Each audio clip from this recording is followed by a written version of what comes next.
আসসালামু আলাইকুম। Advanced learning একাডেমির পক্ষ থেকে সবাইকে জানাই অনেক অনেক শুভেচ্ছা ও অভিনন্দন।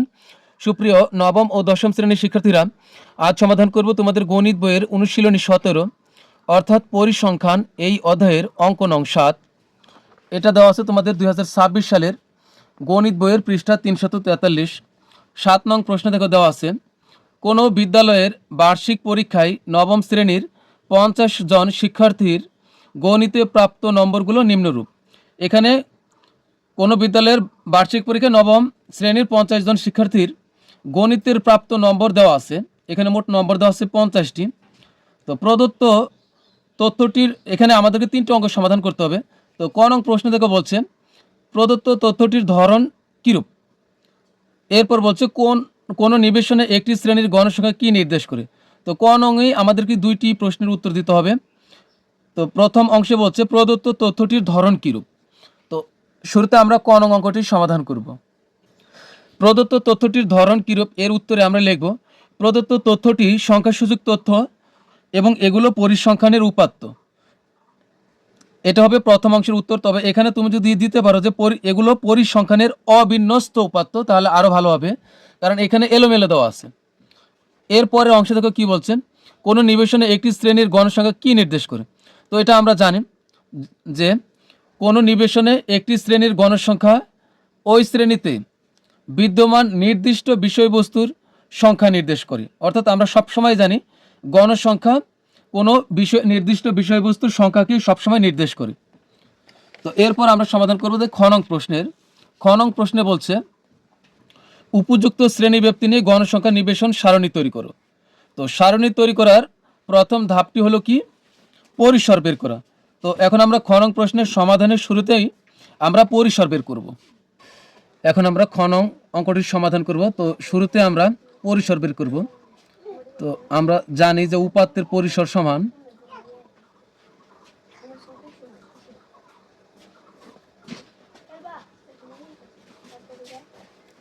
সর্বোচ্চ মান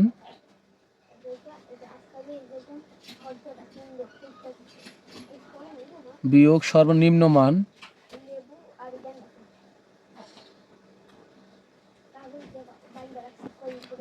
যোগ 1। উপাত্তের পরিসর সমান সর্বোচ্চ মান বিয়োগ সর্বনিম্ন মান যোগ 1। তো তুমি চাইলে সর্বোচ্চ সংখ্যা বিয়োগ সর্বনিম্ন সংখ্যা তাও লিখতে পারবে, সমস্যা নেই। তো এখন আমরা মানগুলো বসাই। তো আমরা যদি এখানে দেখি যে আমাদের এখানে সর্বোচ্চ সংখ্যা কত, তাহলে সর্বোচ্চ সংখ্যা কিন্তু হবে 98 আর সবচেয়ে ছোট সংখ্যাটি হবে 32।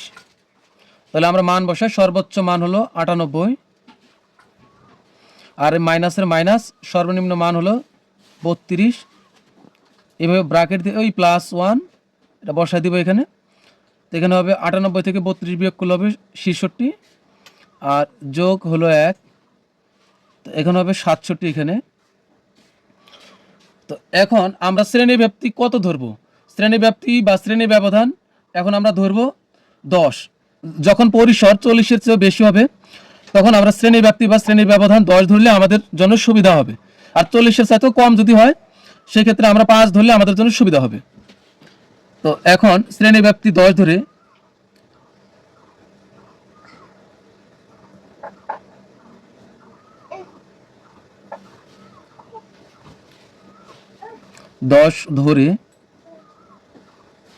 শ্রেণীব্যাপ্তি 10 ধরে শ্রেণীর সংখ্যা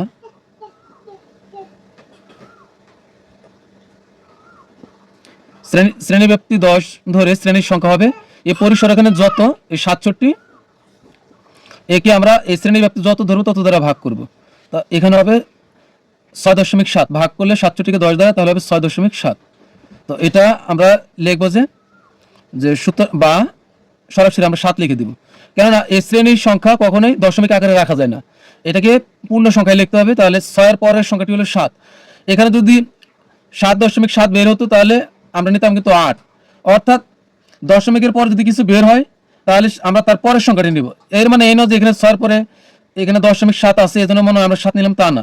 যদি আমাদের এমনও বের হতো, যদি আমাদের এমন বের হতো যে 5.3, তাহলে কিন্তু আমরা নিতাম 6। অর্থাৎ এই পরের সংখ্যাটি নিতে হবে, দশমিক আকারে রাখা যাবে না।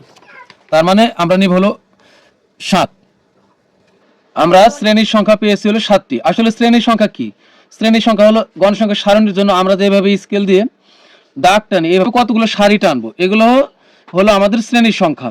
তো গণসংখ্যা নিবেশন সারণী এখন আমরা তৈরি করবো। এই জন্য এখন এই যে এখানে আমরা শ্রেণীর সংখ্যা 7 পেয়েছি, তো আমরা আরো 2টা অতিরিক্ত শ্রেণীর সংখ্যা নেব। তো একটা হলো কি, উপরে শ্রেণী ব্যাপ্তি, ট্যালি চিহ্ন, গণসংখ্যা, এই শিরোনামগুলো লেখার জন্য একটা অতিরিক্ত, আর একদম নিচে ঘরে আমরা মোট লেখার জন্য আরেকটি, অর্থাৎ 2টি হবে অতিরিক্ত। আর আমরা এখানে প্রকৃত পক্ষ পেয়েছি 7টি, তাহলে এই 7 আর অতিরিক্ত 2টি মোট হবে হলো 9টি সারি টানবো। তো আমাদের সর্বনিম্ন সংখ্যা থেকে ধরতে হয়। তো সর্বনিম্ন সংখ্যা কিন্তু আছে 32। তো 32 থেকে তুমি ধরলে হবে, কিন্তু 32 থেকে ধরলে তোমার হিসাবটা করতে অসুবিধা হবে। তো তুমি চাইলে 31 থেকেও শুরু করতে পারো, 30 থেকেও শুরু করতে পারো, এটা কোনো সমস্যা নেই। মোট কথা 32টা তোমার প্রথম শ্রেণীতে থাকলেই হইলো। 1 বা 2 এটা কম নিলেও কোনো অসুবিধা নেই, হিসাবের সুবিধার জন্য আমরা 31 থেকে নিলেই সুবিধা হবে। তো 31 থেকে নিই আমরা, তাহলে 31 সহই আমরা যদি 10 গণনা করি তাহলে হবে 40। 31 থেকে হবে 40। এখানে দেখতে মনে হচ্ছে 9, কারণ 31-এর পরে 40-এ গেলে হয় 9, কিন্তু আমরা এখানে 31 সহই গণনা করব। 31 সহ যদি গণনা করি 40 পর্যন্ত যায়, তাহলে কিন্তু ব্যবধানটা 10ই হচ্ছে। এরপরে 40-এর পরে এখানে দেবো হলো 41, 41 থেকে হবে 50, 50-এর পরে হবে 51, 51 থেকে হবে 60, 60-এর পরে হবে 61, 61 থেকে হবে 70, 70-এর পরে হবে 71, 71 থেকে হবে 80, 80-র পরে 81, 81 হবে 90, 90-এর পরে হবে 91, 91-এর পরে হবে এখানে 100। এখানে দেখো এই যে আমাদের সর্বোচ্চ সংখ্যা 98, কিন্তু আমরা 100-তে চলে গেছি, এটাও কোনো সমস্যা নেই, এটা নিয়ে চিন্তা করার কোনো কারণ নেই। তো এটা কিন্তু বিচ্ছিন্ন শ্রেণী ব্যাপ্তি, কারণ দেখো 31 থেকে 40-এ গেছি, আর এখানে 40-এর পরে 41 থেকে শুরু করছি। তো এটা হলো বিচ্ছিন্ন শ্রেণী ব্যাপ্তি। এটা দেখো তোমাদের গণিত বইয়ের উদাহরণ। তো উদাহরণে দেখো এখানে শ্রেণী ব্যাপ্তি কিভাবে দেওয়া আছে, 2 থেকে 6, আবার 6 থেকে আবার শুরু হয়েছে 6 থেকে 10। এটা হলো অবিচ্ছিন্ন, কারণ এখানে কোনো বিচ্ছিন্ন হয় নাই বা এখানে কোনো বিশ্রাম নাই। তাই 2 থেকে 6, 6 আবার 6 থেকেই শুরু। তো এটা হলো অবিচ্ছিন্ন শ্রেণী ব্যাপ্তি। এখানে কিন্তু আমরা 2 এর পর থেকে গুনলে হবে না, এখানে 2 এর পর থেকে গুনতে হবে, সরি এখানে 2 এর পর থেকে গুনতে হবে। 2 এর পর 3, 4, 5, 6, তাহলে এখানে শ্রেণী ব্যাপ্তি হচ্ছে 4। আবার এখানে 6-এর পরে আমরা এই 7 থেকে গুনতে হবে, 7, 8, 9, 10, তাহলে এখানে শ্রেণী ব্যাপ্তি কিন্তু 4 করে হচ্ছে। অর্থাৎ এখানে যদি পরপর 2টি শ্রেণীতে একই সংখ্যা থাকে, একই সংখ্যা 2 বার থাকে, তাহলে সেটা হচ্ছে অবিচ্ছিন্ন শ্রেণী ব্যাপ্তি। আর অবিচ্ছিন্ন শ্রেণী ব্যাপ্তি হলে এখানে যত থাকবে তার পরের থেকে গণনা শুরু করতে হবে। আর এখানে দেখো আমাদের প্রশ্নে এখানে আমরা যেটা নিয়েছি দেখো 31 থেকে 40 হয়েছে, আবার 40-এর পরে এক ধাপ পরে আমরা 41 থেকে শুরু করছি, তাহলে এটা হলো বিচ্ছিন্ন। আর উদাহরণে যেটা দেখছি ওটা হলো অবিচ্ছিন্ন। আর বিচ্ছিন্ন হলে এখানে যত থাকবে তত সহই গণনা করতে হবে। তাহলে 3100 গণনা করলে হবে 40, হবে 10 শ্রেণী ব্যাপ্তি। এবার আমরা ট্যালি চিহ্নটা পূরণ করব। ট্যালি চিহ্নটা আমরা কিভাবে পূরণ করব, এখানে আমরা একটা করে পড়বো, আর এখানে দাগ দিয়ে আমরা এখানে দেখব কোন ঘরে পড়ে। দেখো এখানে আছে 76, তাহলে এটা হলো আমাদের 76। তাই এখানে 76 কত ঘরে পড়বে, 71 থেকে 80, এখানে হবে 76, কারণ 71 থেকে 80 এর ভিতরে 76 আছে। তাহলে আমরা একটা করে দাগ দিব। 65, এখানে হবে 65, এই যে 61 থেকে 70, এখানে 65 আছে। 98 সর্বশেষ ঘরে, 91 থেকে 100, 98। তারপরে 79, 71 থেকে 80, এখানে আছে 79। তারপরে 64, 61 থেকে 70, এখানে 64। 68, 61 থেকে 70, এখানে 68। 56, 51 থেকে 60, এখানে আছে 56। 73, 71 থেকে 80, এখানে আছে 73। তারপরে হলো 57, না সরি এখানে 83 হবে। 83, 81 থেকে 90, এখানে আছে 83। তারপরে হলো 57, 51 থেকে 60, এখানে 57। 55, 51 থেকে 60, এখানে হচ্ছে 55। তারপর 92, 91 থেকে 100 এখানে 92, 45, 41 থেকে 50, 77, 71 পরে হবে 77, তারপর হলো 87, 81 পরে হলো 87, তারপর হলো 46, 41 পরেই 46, তারপর 32, 31 পরে 32, 75, 71 থেকে 80 এর ভিতরে 75। তবে আমরা এর 4টার পরে আমরা এভাবে কোনাকুনি দাগ দিব, তো এটা হবে এই যে। তারপর হলো 89, 81 পরে 89, 48, 41 পরেই 48 আছে, তারপর হলো 97, শেষ ঘরে 97, তারপরে 88, 81 ঘরে 88, তারপরে 65, 61 পরে 65, 73, 71 পরে 73, তো এখানে একটু দূরে দিলাম। তারপরে হলো 93, 91 পরে 93, তারপরে হলো 58, 51 পরে 58, 41, এই যে 41 ঘরেটা, তারপরে হলো 69, 61 পরে 69, 61 ঘরে আছে, তো আমরা কোনাকুনি দাগ দিব। তারপরে হলো 63, 61 পরে 70, এটা 63 আছে এর ভিতরেই। তারপরে হলো 39, 31 থেকে 40, 84, 81 থেকে 90, এখানে 84 আছে, 81 থেকে 90, তো এখানে 4টা হয়ে গেছে। তারপরে হলো 56, 51 ঘরে 56, তো এখানেও 5টা হবে। তারপরে 45, 41 থেকে 50, এখানেও 5টা হয়ে গেল। 73, 71 পরেই এই ঘরে আছে 73, 93, 91 ঘরে 93, এখানেও 4টা হয়েছে, 5টা দিলাম। তারপর 62, 61 থেকে 70, এখানে 62, তারপর হলো 67, 61 থেকে 70, এখানে 67, 69, এই যে 70-এর আগে 69 আছে। তারপরে 65, 61 থেকে 70, এখানে 65, তো এখানেও কোনাকুনি দাগ দেব 93, সরি 53, তাহলে এখানে হবে 51 ঘরে 53।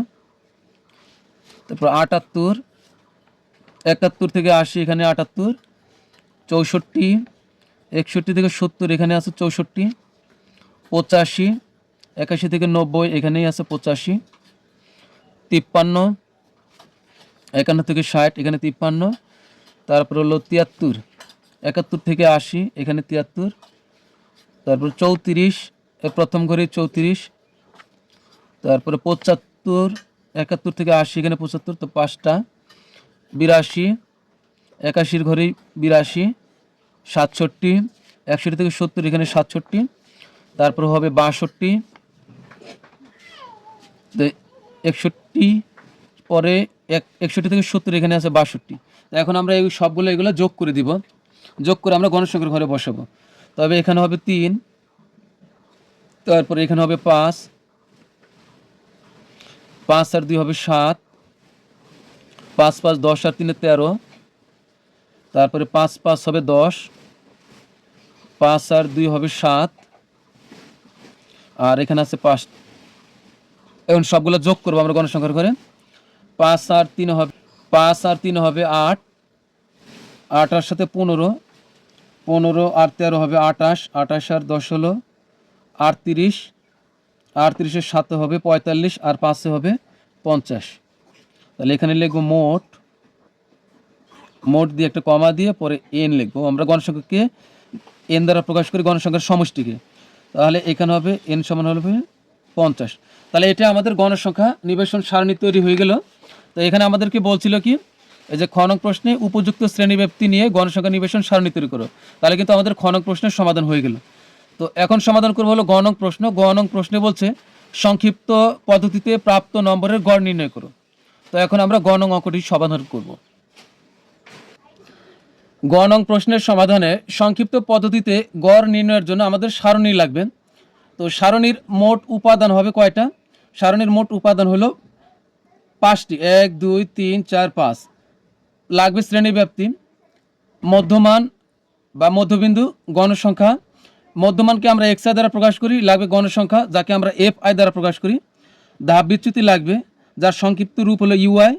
আর এখানে এফ আই ইউআই এটা হলো ধাপ বিচ্যুতি আর হলো গণসংখ্যার গুণফল। ধাপ বিচ্যুতি ইউআই এবং গণসংখ্যা এফ আই এর গুণফল নামবে এখানে। তো এখানে আমরা মধ্যবিন্দু বের করব, মধ্যবিন্দু বা মধ্যমান একই কথা। তো এখানে দেখো এক মধ্যবিন্দু কীভাবে বের করতে হয়, এই নিম্ন সীমা আর উচ্চ সীমা যোগ করবো, 31 আর 40 যোগ করলে হবে 71। তো এই যে এখানে 71 আমি রাফে দেখাচ্ছি, 71কে যদি আমরা 2 দ্বারা ভাগ করি সেক্ষেত্রে হবে কিন্তু 35.5। তো আমাদের কিন্তু সবগুলাই এই এভাবে যোগ করে করে বের করতে হবে না, একটা বের করলেই হবে।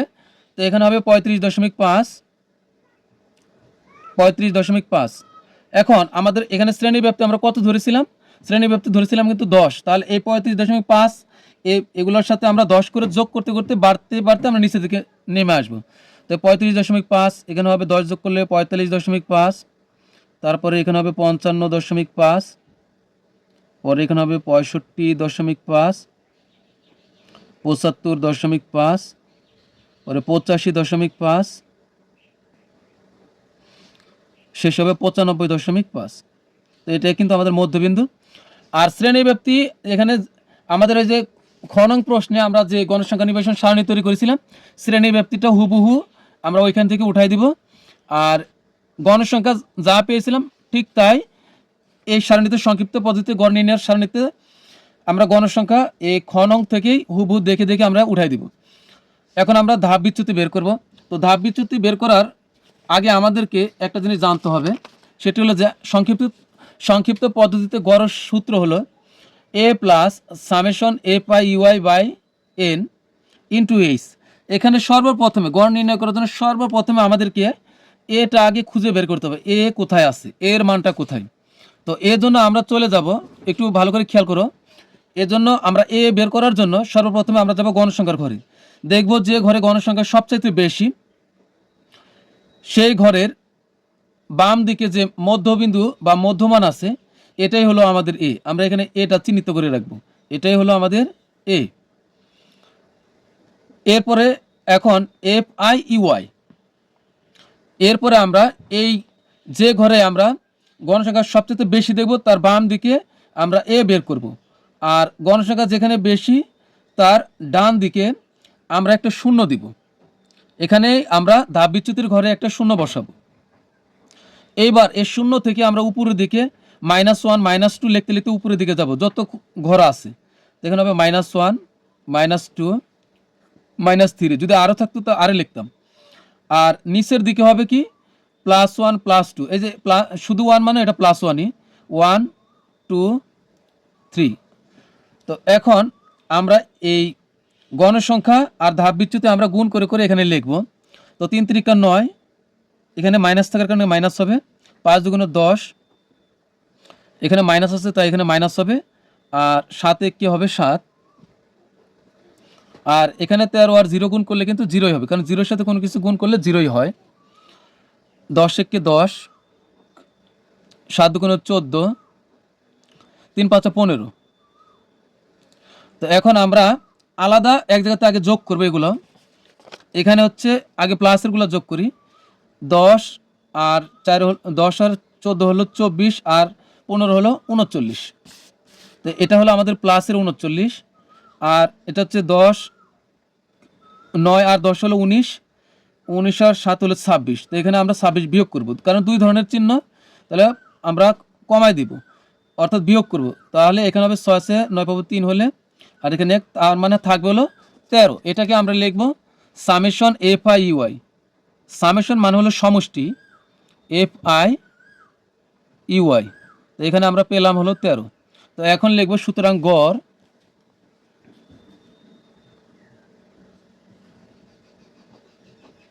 সুতরাং গড় এক্স বার, এই যে এক্সের উপরে যে টান এটাই বার, সুতরাং গড় এক্স বার সমান A plus summation F I U I by N into হইল এইচ। এখন আমরা মান বসাই। এই যে এর মান হলো কত 65.5, তো এটা হলো 65.5, আর এ প্লাসের plus summation F I UI এর মান হলো 13, তো এখানে হবে 13, আর এন এর মান হচ্ছে 50 ইন্টু এইচ এর মান হলো 10। তো এখন আমরা এখানে এই 10 দ্বারা কিন্তু 50কে আমরা কাটতে পারি। 10 দ্বারা 50কে ভাগ করলে হবে 5 10 50। তো এখন এখানে থাকতেছে হলো 65.5 যোগ এখানে থাকতেছে উপরে হলো 13 আর নিচে থাকে হলো 5। তো এখন আমরা ভাগ করব এখানে 13কে 5 দ্বারা,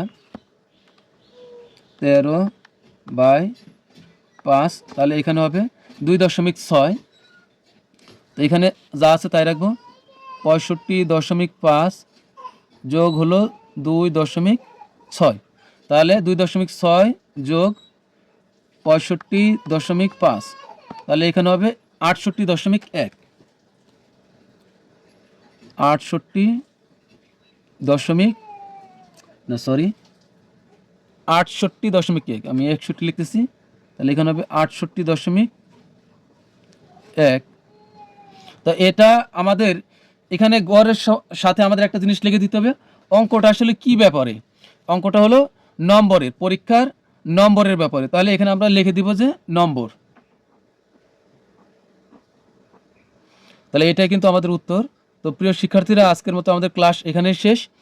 পরবর্তী ক্লাস দেখার আমন্ত্রণ জানিয়ে তোমাদের কাছ থেকে বিদায় নিচ্ছি। সবাই ভালো থাকবে, সুস্থ থাকবে। আল্লাহ হাফিজ।